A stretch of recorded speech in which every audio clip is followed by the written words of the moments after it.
Can everybody hear me? Type yes in the chat box if you can hear me. Great, lots of yeses. Thanks so much, everybody. I'm just going to start sharing my screen with you guys now as well. So if you could also just let me know in a second if you can see my screen.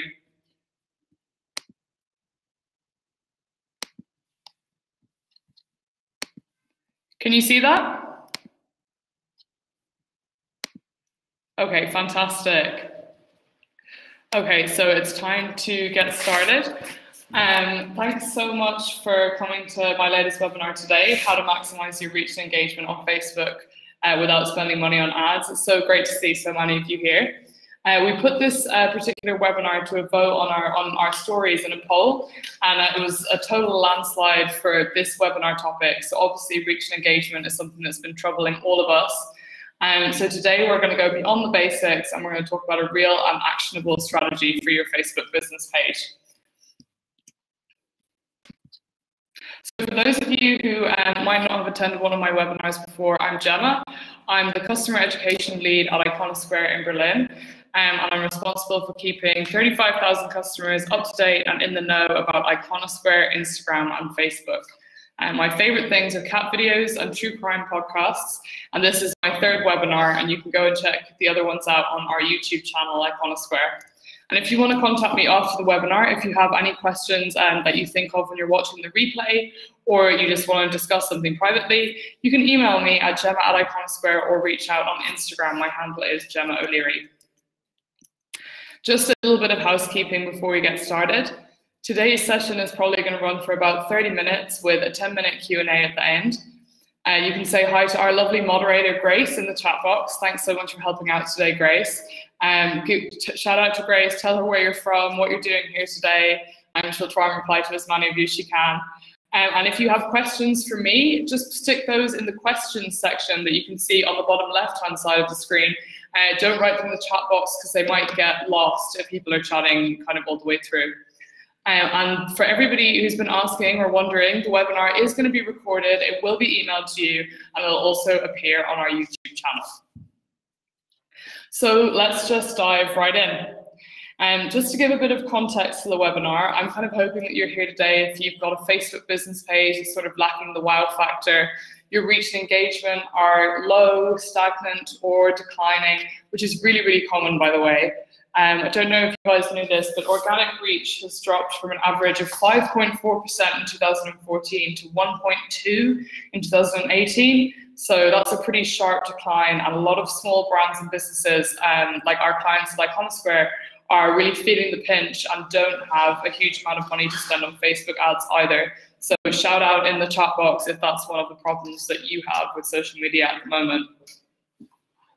And we all know that competing with 1,500 posts that appear in a user's newsfeed every day is a huge challenge. So before we get started, I just wanted to crunch some other numbers that I found while I was researching this webinar, just to see what we're all up against. So there are 60 million business pages on Facebook, so that's a lot of competition. 3 million links shared per hour, and 1.47 billion Facebook users. So if you're a glass half full kind of person, you could see that as 1.47 billion potential prospects or leads for your company. But even as a glass half full type of person, it can still seem a bit daunting. So the reason that I wanted to do this webinar today is to hopefully make things a bit less daunting, to unravel the mysteries of the Facebook algorithm, which I know everybody is continually perplexed by, and to teach you guys how to set up a Facebook group to reward and engage your fans, the type of content that you might not realize that you should be posting, and really, really importantly, how to utilize Facebook's multiple native video formats for maximum reach and engagement. And just so you know, I specifically decided to make this webinar about maximizing your reach and engagement and not about growing your Facebook fan base. And this is why. It's because large pages have extremely low organic reach, and it's actually far better to have a smaller, more engaged audience than a huge one who liked your page maybe one day as part of a contest but don't really care about what you post. And most importantly of all, if there's one Facebook algorithm update you've heard of, it's this one, and the one that happened this year that Facebook is going to start prioritizing news from family and friends in a user's newsfeed. So news and video posted from brands like yours are going to continue to appear, but they'll have a lower priority. And the number of friends sharing it will matter more than its overall popularity. So what this means is that you will want to infiltrate a small, particular target audience of people who are linked by similar demographics and interests. And that's way more important than just building up a huge fan base. And what that means is that understanding and segmenting your audience is more important than ever. And that's something that I'm going to touch on very, very soon as well. I actually think I've mixed up the slides here. Yeah, so I'm just going to skip to this one. Sorry about that. Oh, sorry guys, Grace has just told me that some people are having trouble actually viewing the screen. Just one moment.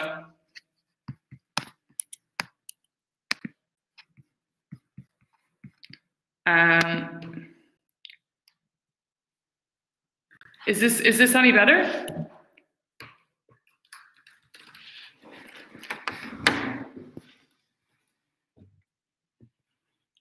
People still having problems? Okay, so seems like most people with Google Chrome are able to see it. A lot of people saying they have no issues right now. Can we go back into it? Okay, I'm just gonna jump back in and let Grace know if you have any further issues, and if you do, maybe a good solution would be to switch to Chrome, because it seems like that's working for most people. So back to the Facebook algorithm. So I want to start a few facts about the algorithm, starting with the word itself, which I think has been built up as kind of a scary word to a lot of people working in social media. And I think that rather than thinking of an algorithm as a sort of big tangle of coding and artificial intelligence, it helps to think of the Facebook algorithm as a person with likes and dislikes just like you. So that's why I've included this little anthropomorphized image of a computer, so you can keep that in your head when you're thinking of the algorithm. A lot of brands are kind of hating on the algorithm at the moment for reducing the priority of branded content in the user's feed. But it's really worth remembering that the algorithm's only goal is to improve Facebook users' experience and make sure that they see the content that's important to them. So rather than cursing the algorithm, what you need to do is make sure that your content is important to your users, and then your reach and engagement will be soaring in no time. So before we find out how to do that, I just want to have a quick look at the likes and dislikes of the Facebook algorithm, and that will help you prioritize your content and figure out whether it's worth posting. Oh, sorry, this is because I mixed up the slides. So he really, really likes, we're calling him he, not it, because like I said, we're going to think about it as a person. He really likes when there's a good fit between your content and your audience, and when your posts are informative or entertaining, when you get a lot of interactions in a short period of time, and when you post links to preview posts that lead to a fast loading website. He dislikes when your content is spammy, when too many of your posts are salesy and trying to push your products, when you post text-only status updates, and when you start engagement baiting, which is sort of encouraging people to react with a specific emoji or to tag a friend. We've all kind of seen posts like this on Facebook, where it's like, tag a friend who would do this, or vote with a reaction. And although this kind of stuff is actually fine on Instagram, where it's kind of all about tagging and short form engagement, Facebook is trying to foster more long form, authentic engagement involving long comments, and stay away from these kind of like spammy baiting posts. So as long as you can inform and entertain your users with your content to the extent that they'll engage with your post without you needing to specifically tell them to do that, then you're going to be fine.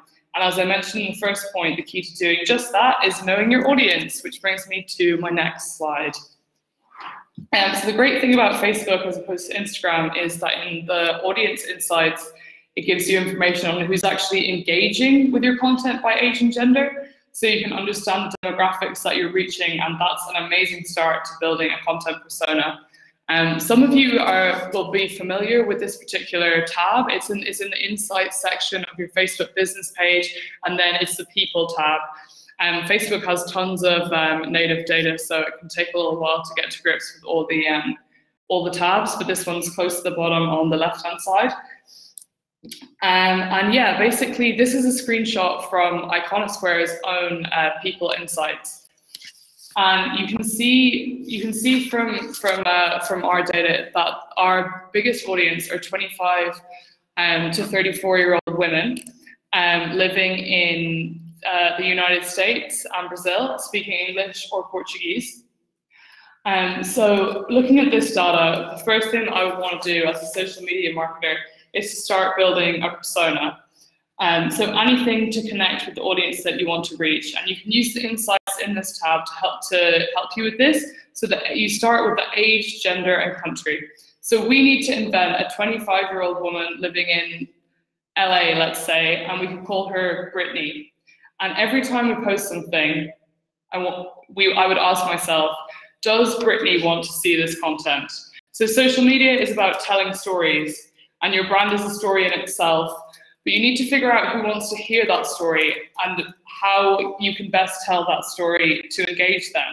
So after this webinar, and we're not going to do it now because I know it can take like a little bit of time, I want all of you guys to go to your Facebook business page, go to the Insights section and People tab, see what your data is, who your top persona is, and find your Brittany. And then think to yourself, when you're sharing content, when you're creating content, would my Brittany want to see this content?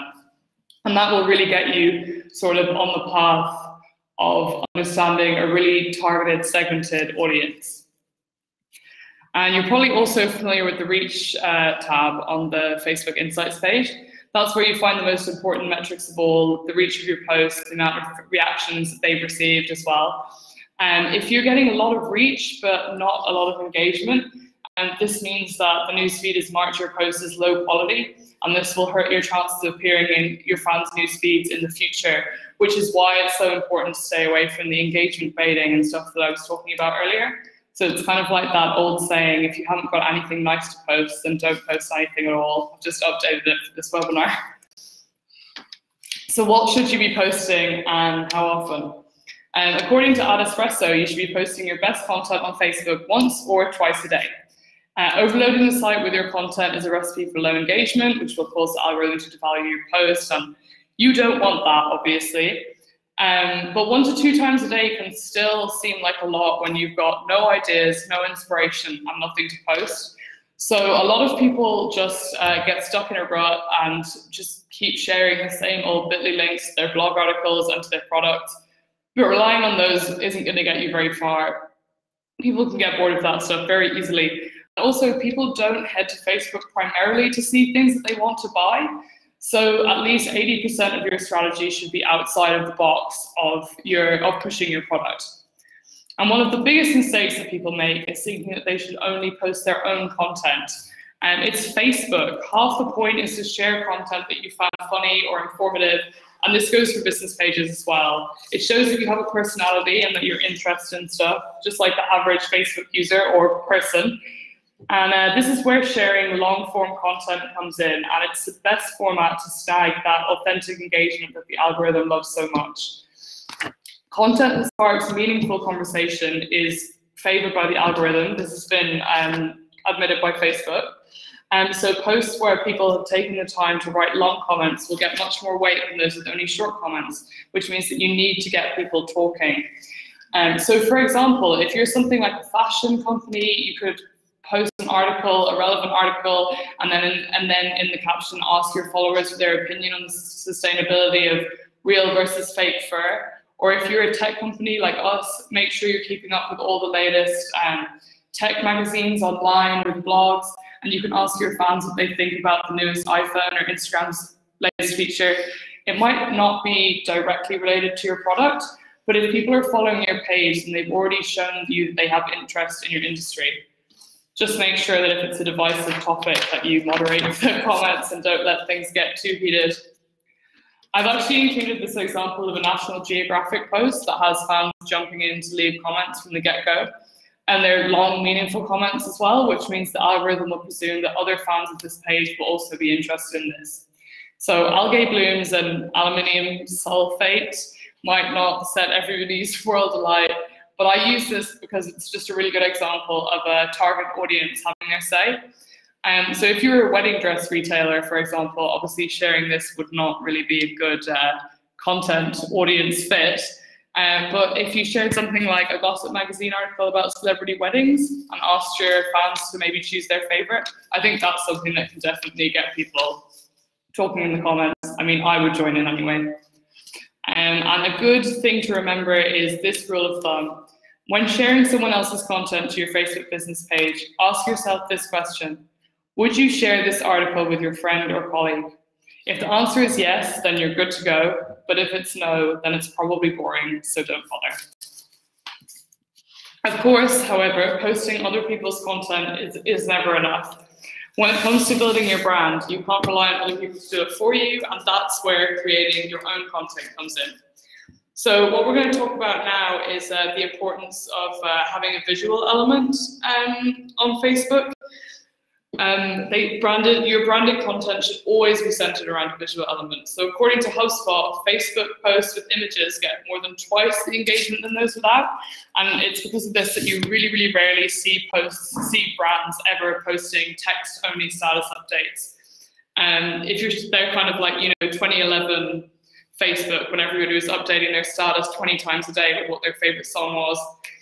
But if you need to post if you're posting a link, then the link preview will obviously look after the visual element. But if you do ever need to post just a text-only update, like season's greetings or an announcement, it's way more likely that your fans are going to notice it if it's centered around a high-quality image. And if you don't have an original photo ready to go, you can use free stock image sites like Unsplash or StockSnap. Or, of course, Giphy, which you may have noticed I've used a lot for this presentation. We love Unsplash. We always shout them out at Iconosphere, so you should definitely use them. And if you want to see an example of a high-quality image post that I saw on Facebook, check out this post from the popular group Sloth of the Day. This made me stop scrolling immediately, which is pretty much the goal of any Facebook business page. It's done in like this really cute little infographic style, so it's like a mixture of images and text. The text is really short, they're all like fun facts, and the pictures are obviously really cute. And they jumped on a hashtag holiday, International Sloth Day. I mean, that's a made up one if I've ever heard one, but that gives the image a nice timeliness and relevance. And the great thing about these kind of infographics with fun facts that might surprise people is that they're really, really shareable. And people love to share something that will make their friends like smile or like wow react. And so this post got nearly as many shares as it did likes, which is pretty incredible. That's a lot of reach. Or you could do what Stella and Dot did here, and you can share a photo from your Instagram onto your Facebook, and they'll love you for giving them a shout out on Facebook. And obviously don't forget to credit the user. You can get some obviously gorgeous content through UGC without having to do barely any work yourself. So it's a lazy marketer's dream. So now that we're finished talking about photos and pictures, which is kind of visual engagement level 1, we're going to take things a step further and start talking about native video on Facebook. So for anyone who's unsure what exactly native video means, that would be videos that are uploaded directly through the Facebook video tab on the left-hand side of your Facebook business page, rather than linking out to another platform like YouTube.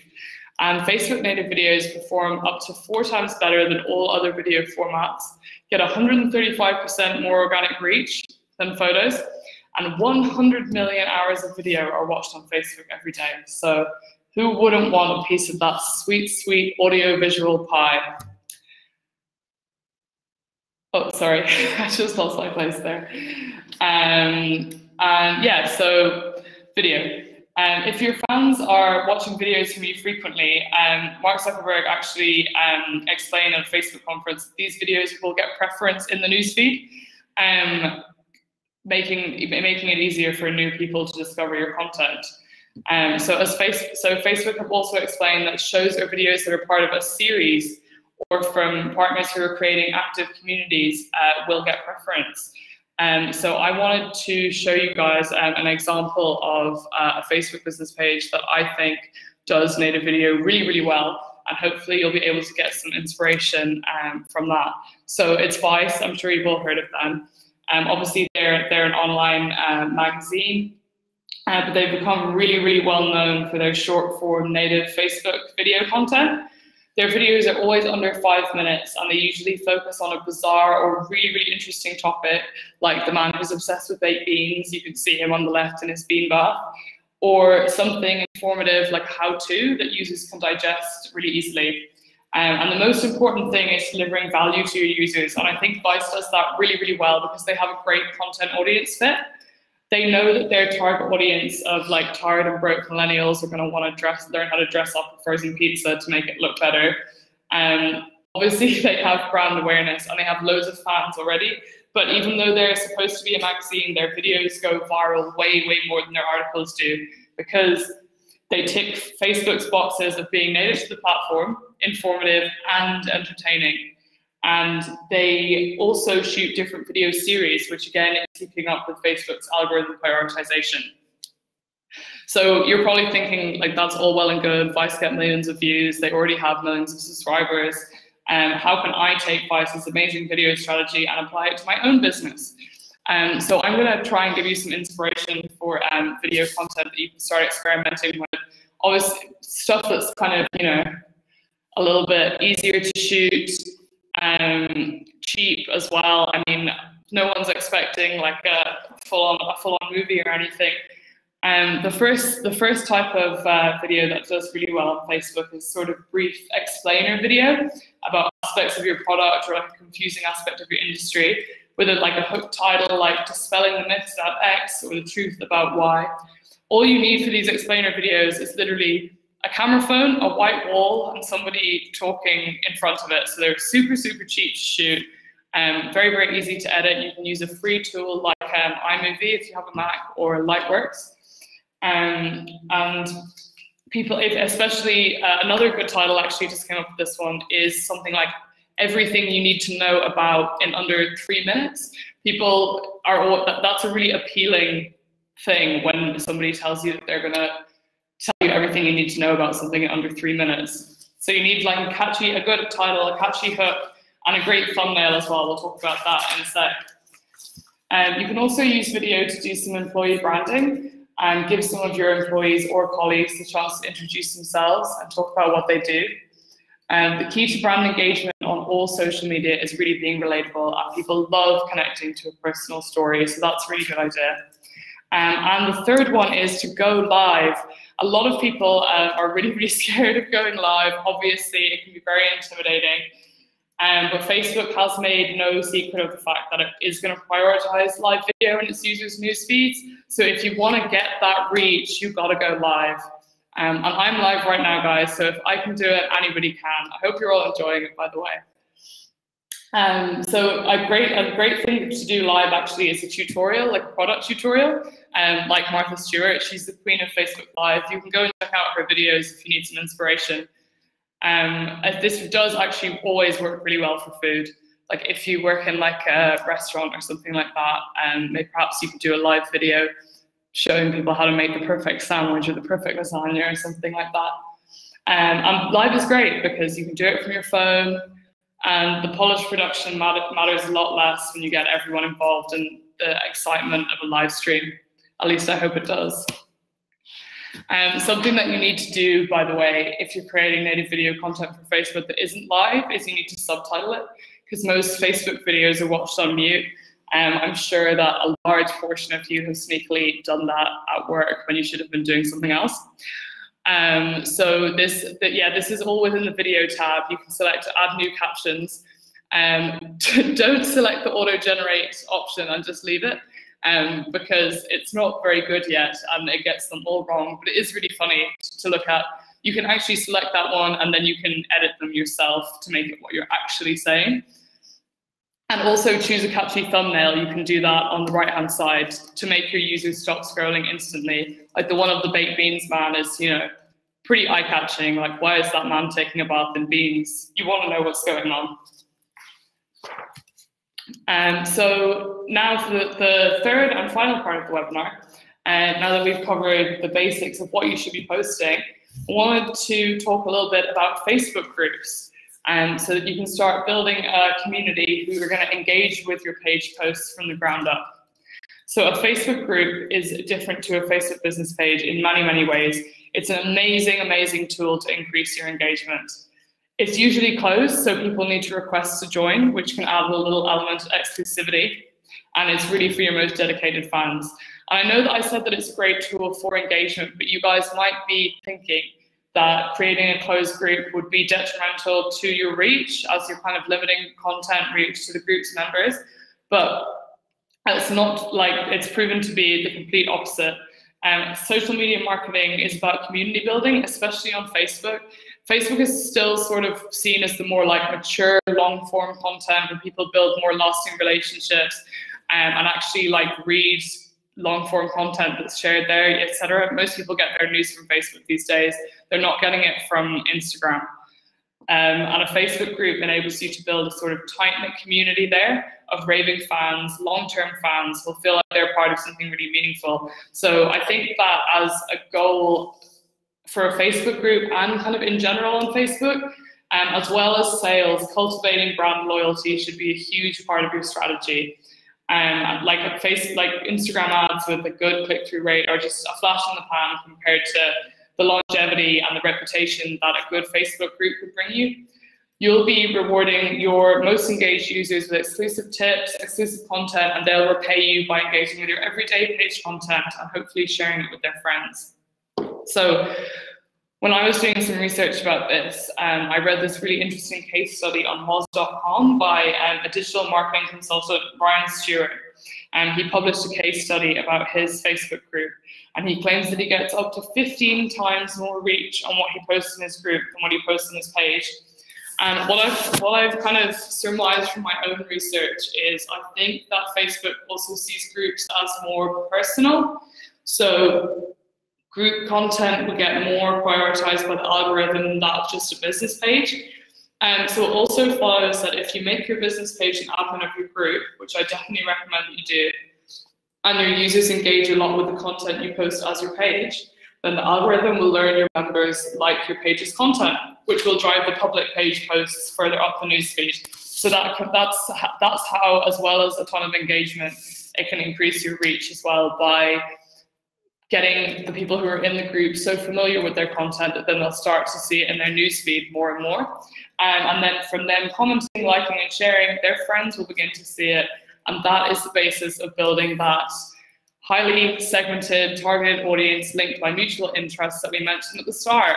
So everything is sort of coming around full circle. You can also crowdsource content to share from your page, because members will obviously be sharing links from other sites within the group. And they also might even ask a question that would inspire like your next blog post or how-to explainer, video, tutorial, live, whatever. And you can also use your group a little bit like a test lab, and you can preview your content there first and use the poll feature to ask your members questions about what they'd like to see, just like we did for this webinar. I love polls. I'm always singing their praises.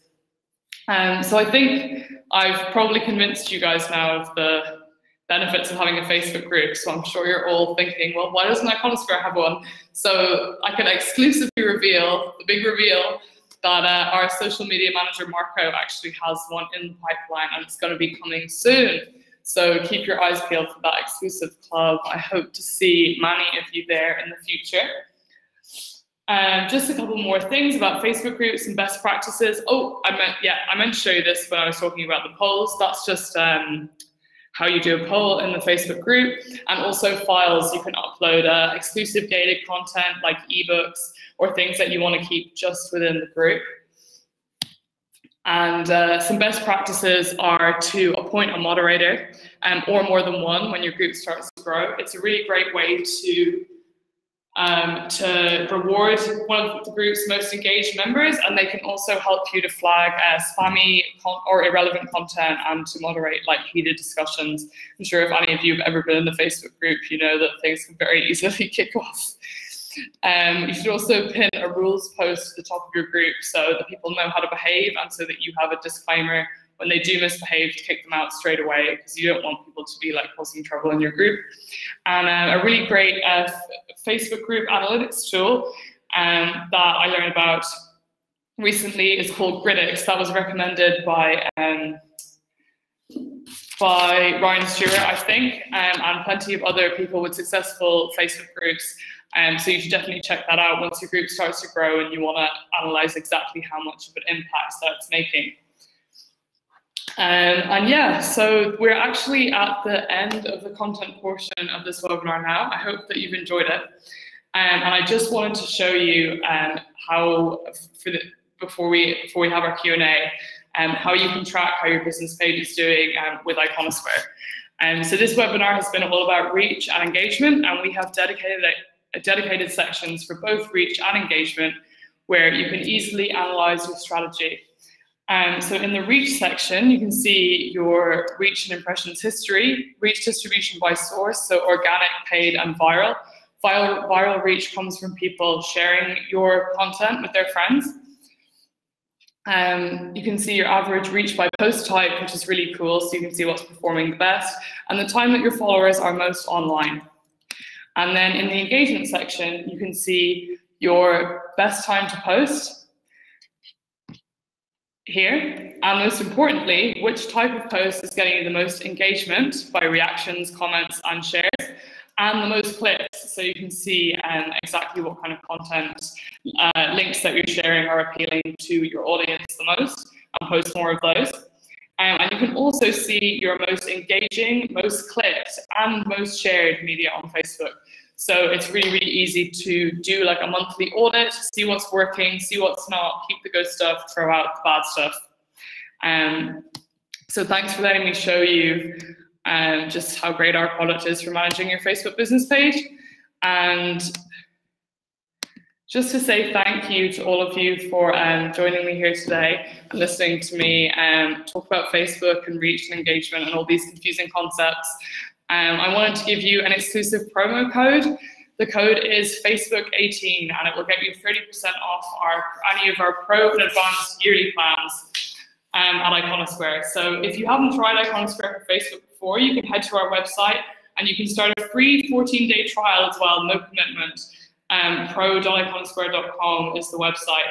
And then at the end of that, if you'd like to purchase a plan, all you need to do is enter this code at the checkout. It's valid until the 30th of November, and that one's just for you.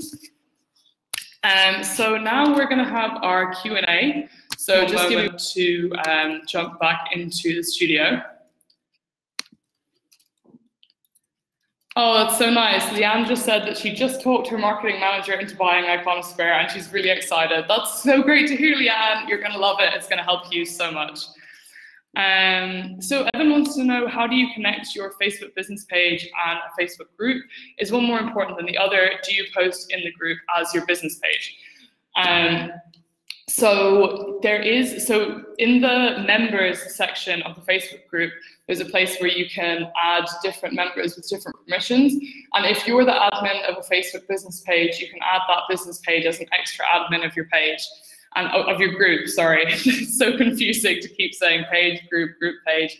But basically, the main benefit of posting in the group as your page is that your content that the algorithm will then know that the people in the group like your actual page's content. But what I would do is, if you ever have like questions to ask the members, or you're doing a poll or something like that, always post as yourself, because you do want it to also be kind of humanized and like have a personality, and want them to see you for who you really are. And then if you're posting links or posting content, I would post as the page.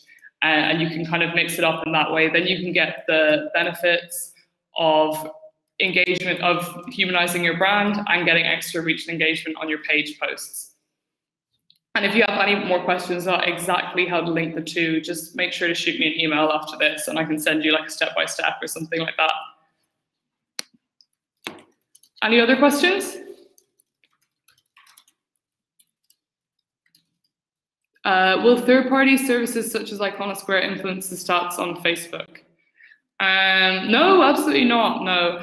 We're actually an official marketing partner of Facebook and Instagram. So using our services can't harm either of your accounts at all. Do we plan to expand Iconosphere? As Grace said, we're always expanding. We're always doing more.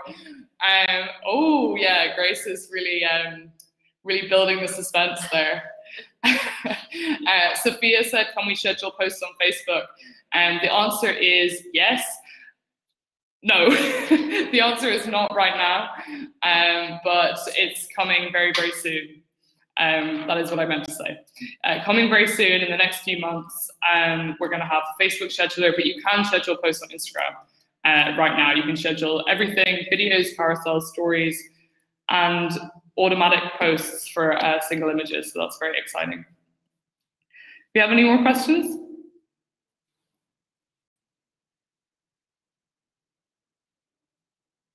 Okay, great. Thank you so much. Oh, Twitter scheduler.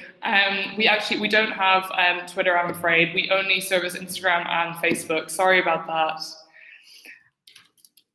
Oh, if you have a Krister, if you have a problem with like the Iconosquare product specifically, please email help@iconosquare.com and one of our great support agents will get back to you. Evan wants to know if there are any tips for building your initial fan base. We actually have a great article. Maybe I'll just pop over to it and leave the link on your question, Evan.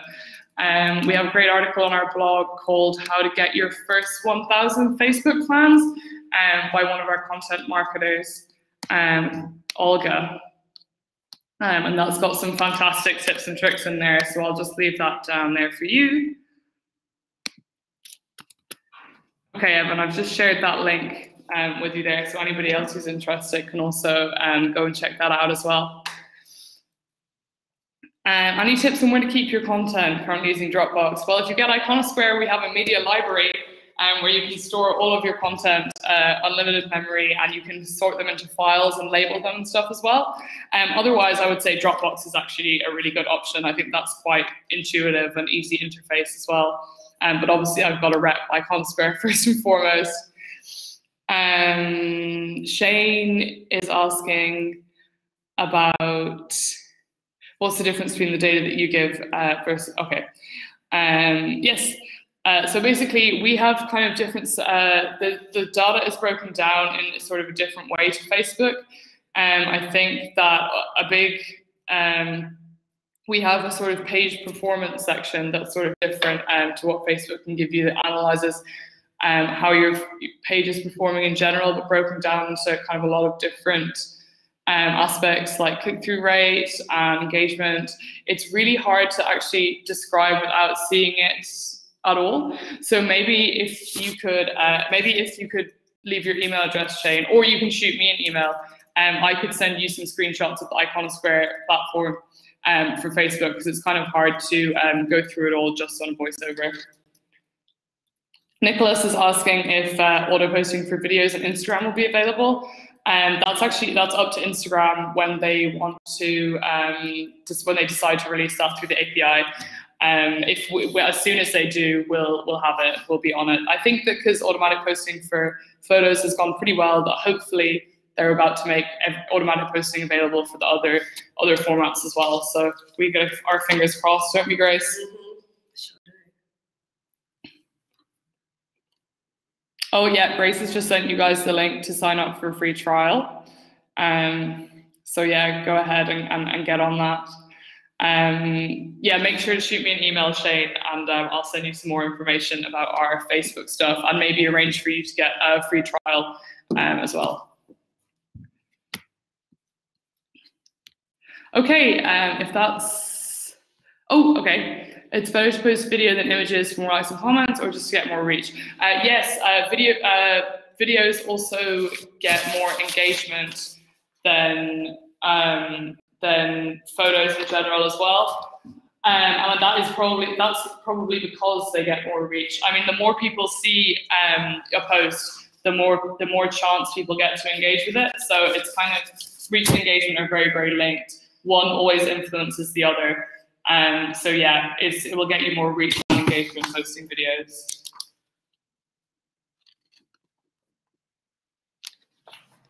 Yes, I think on the slide where I said that videos perform up to 4 times better, that was referring to engagement. So that's a pretty good stat. Any more questions?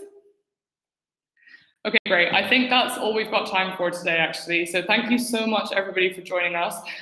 This was a really, really great webinar, and we're ending kind of just on the dot of 40 minutes. It's just exactly what it was supposed to be. So thanks, and remember if you want to watch it again, if you missed anything, if you had to leave and go get a cup of coffee in the middle and you're wondering what you missed, there's going to be a replay emailed to all of you, and it'll have the discount code in it as well. Bye, everybody. Have a great day, afternoon, or evening, wherever you are in the world. And good luck with your Facebook business pages. Bye-bye.